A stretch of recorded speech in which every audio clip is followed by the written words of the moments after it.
Richard. Donc, pourquoi que les entreprises n'innovent pas ou n'innovent pas suffisamment? Selon McKinsey, 90% des exécutifs ne sont pas satisfaits avec le niveau d'innovation des entreprises. Donc, c'est quand même significatif. Commençons avec une définition. C'est quoi l'innovation? Donc, c'est quelque chose. Donc, le quelque chose étant un processus, étant un produit ou un service qui est original ou qui a été amélioré et qui génère de la valeur. Qu'est-ce qu'on veut dire par valeur? Augmenter les revenus, baisser les coûts. Ça, c'est les plus faciles. Il faut les faire quand même. Mais il y a d'autres valeurs telles que respecter les réglementations. Si on pouvait être également plus, en anglais, sustainable, donc mieux pour l'environnement, ça serait bien intéressant. Améliorer l'expérience client, améliorer l'expérience des employés, hein, c'est un tout. Améliorer l'expérience des équipes, parce que employés, équipes, tout le monde travaille ensemble, donc c'est un autre élément que les gens mentionnent rarement. Ça peut être aussi réduire time to market. Puis en général, c'est d'améliorer, optimiser les processus. Donc, qu'est-ce que, par contre, qui prévient d'innover? Le premier gros facteur, c'est les challenges, donc tous les défis qu'on rencontre au niveau des données. Vous le savez tous, les données ont des problèmes de qualité, mais il y a des problèmes de couverture. Par exemple, j'ai des données juste pour une portion du territoire mondial.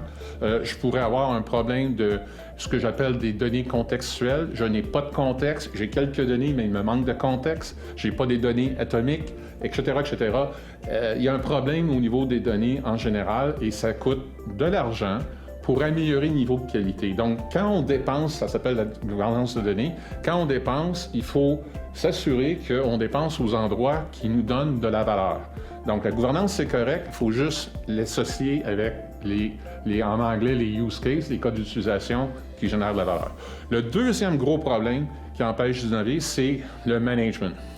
Là, je parle de traditional management. Les entreprises n'ont pas été designées pour faire l'innovation. Ça, c'est super important à comprendre. Et donc, sans aller là-dedans, lisez le livre Lean Startup. Ça va vous donner toutes les pistes à comment modifier le framework de gestion pour permettre d'avoir de l'innovation. Le troisième élément, j'appelle ça capitulation. C'est trop gros. C'est trop gros. C'est comme ça que ça a été fait dans SAP. Ça fait 20 ans que ça roule comme ça. Le nombre de fois que je peux en vendre des choses de même, il n'y a rien de trop gros s'il y a de la valeur qui compte. Donc, en bout de ligne, c'est quoi? On prend quelque chose de gros, on le coupe en morceaux et on génère de la valeur. Le livre va vous en parler de toute façon de comment briser un challenge en morceaux. L'autre élément qui est aussi ennuyant, c'est le fait que les gens sont de plus en plus spécialisés. Donc, c'est pas un problème que les gens soient spécialisés. Le problème, c'est qu'il y a un manque de vue d'ensemble et les gens ne se comprennent pas essentiellement. Donc, un PhD, quand on y pense, c'est quelqu'un qui a une belle base, il l'a raffiné au niveau de sa maîtrise, puis au niveau de son doctorat, c'est encore plus pointu. Aucun problème avec ça. Mais comment on fait pour attaquer le côté d'avoir toutes ces expertises-là ensemble? Je vais vous donner un exemple. En AI, aujourd'hui, quand on dit AI, c'est quasiment synonyme de machine learning, puis même encore plus de deep learning, puis même encore plus de supervised machine learning. C'est correct, mais en même temps, il ne faut pas oublier qu'il y a aussi quelque chose qui s'appelle recherche opérationnelle. Ça fait super longtemps que ça existe et c'est aussi requis. Il y a plein de use cases, plein de cas d'utilisation qui sont encore requiert. J'ai pas tout le temps des données. Fait que si j'ai des contraintes, puis je veux minimiser ou maximiser une variable, la recherche opérationnelle est toujours là. Fait qu'il faut comprendre que notre sac d'expérience, notre sac à outils, mettons que j'appelle ça « thinking in the box », si on peut en rajouter d'autres pensées, c'est mieux. Ça, c'est pour le machine learning. Je peux vous donner un autre exemple. Les statisticiens sont habitués de parler en termes de corrélation. Mais how about causation? Est-ce qu'on peut passer de corrélation à qu'est-ce qui cause quelque chose? On s'entend que les statistiques ont tout le temps dit que c'est pas de la causation.